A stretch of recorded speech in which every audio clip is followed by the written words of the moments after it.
Is, well, now already their fifth arm of the game. And this time around, it's right-hander Woo Suk Go from South Korea, the 27-year-old. Celebrated a birthday a couple of weeks ago, rather. And is ready to work the seventh. Here is the pitch. And it's whipped foul up the left field line by Kendall George, leadoff man for the Loons, who's 0 for 2 tonight with a walk and a stolen base. John. Yeah. You know what I'm going to ask? I have the attendance number. Nope, I need a charger. You had two things to guess there.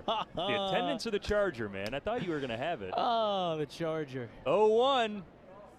That's high. Ball and a strike. The funniest thing, I let a line slide probably last homestand where you're like, grown man, his phone's never charged. You do your job where your computer's integral, and it's never charged. Thought about that in my 12 days in away, you know. Right, in solitude. 14 days, actually. Well, it felt like solitude in Quad Cities booth without the window open. Yeah, well, how is that? I mean, beautiful ballpark. Just got to get a better booth. Thanks for the charger, brother. You're welcome. The pitch. Inside to George, ball 3. Looking to work his second walk of the day. Like a part of the window open to stick out a crowd mic and have that what do you sound. mean part of it open? Well, it's like 2 horizontal windows at the top and yes. then went into 1. 3-1 is in for ball 4. That was similar to the CMU baseball broadcast booth where you had to like climb on the desk to then dangle XLR cable outside the window and do a little cowboying, a little rodeo style. You know. There you go. What is it? Lasso, yeah. Well, maybe if Drink All win some games there, they can update the baseball booth. Maybe, who knows? Who's going to win some games? CMU's football coach. Drinkle. Drinkle. First pitch to DePaula taken for strike 1. No? Not Drinkle? I think it's Drinkle, yeah. I'll go with that. What is he going to drink all of? Hopefully some Gatorade baths, you know. Some W's. Some dubs. George takes off on the 0-1. It's outside for a ball to throw to second base. Nowhere close. Kendall George, another swipe tonight.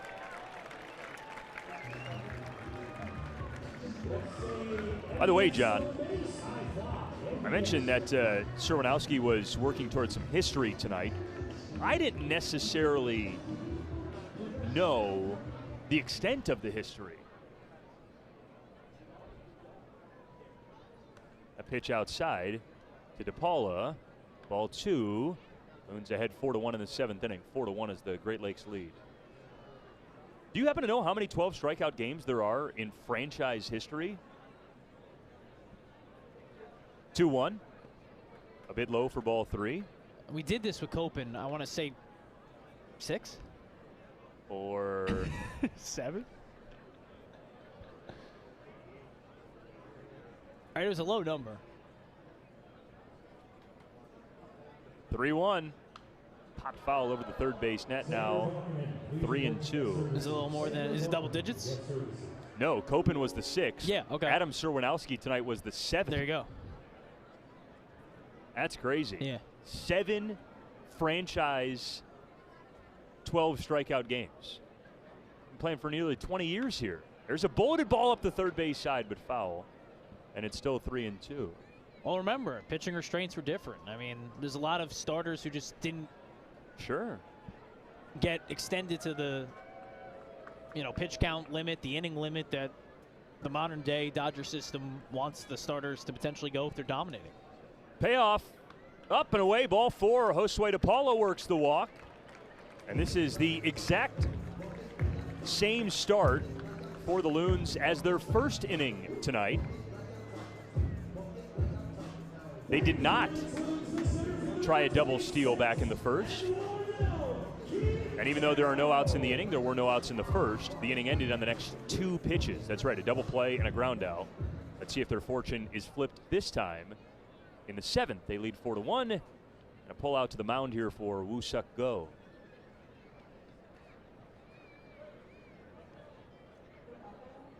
Quick mound visit. Those 12-plus strikeout games, by the way, Jose De Leon has 2 of them. He did it in consecutive starts, by the way. Late August in 2014. One against Fort Wayne, one against Lake County. And then Clayton Kershaw, Victor Gallarte, and Greg Wilborn as the others. Now Patrick Copen. There's the double steal attempt. It's in there for a strike. They throw to second instead of third, and they didn't get DePaula.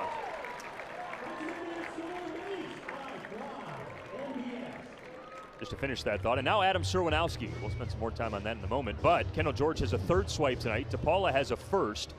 How about the choice to go to second there? Well, they know how quick George is, so they want to go to DePaula, and he's in there. 0-1 is a little bit off the plate, a ball and a strike. But yeah, usually the lead runner, shorter throw for the catcher. But again, a right-hander in the box. Yeah. Infield is now in with nobody out in the pitch. Shot backwards, foul, 1-2. Real chance in this inning for the Loons to break this thing open. With a 4-1 lead already.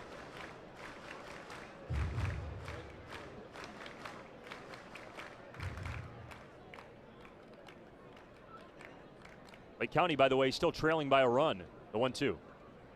Missing low, 2 balls and 2 strikes.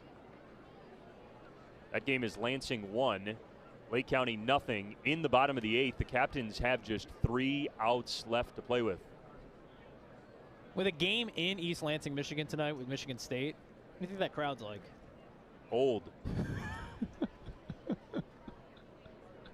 2-2. Fly ball the opposite way to right field, pretty deep. Callahan fading backwards, curling towards the track and makes the catch. Both runners will tag. The throw goes to second base because there's no play anywhere. George scores easily on an RBI sac fly for Eduardo Quintero. The score is now 5-1 Loons in the 7th. Just the first out of the inning. And DePaula is now on third base. Yeah, drive a ball to the outfield. That's the goal in that scenario, and that's what Quintero did. Deep enough to move both runners, and infield in yet again for Zaire Hope. Zaire hits it so darn hard that anything on the infield is probably getting through anyway. That pitch is up and away, ball 1. He's also due tonight. By the way, this is his 4th at-bat, the start of his 4th at-bat. He has seen a total of 5 pitches now, including that one. First pitch swinging, ground outs, each of his 2 at-bats. And then in the 5th, an 0-1 ground out. Swings away again here and fouls it away. It's 1-1.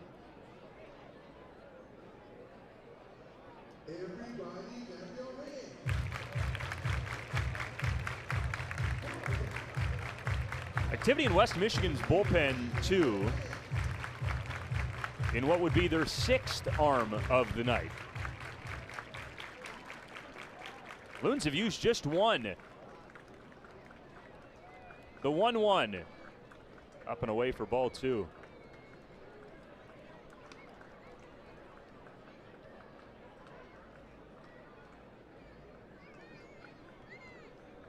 And it's not even like these West Michigan arms are going length at all. It's almost like just getting work.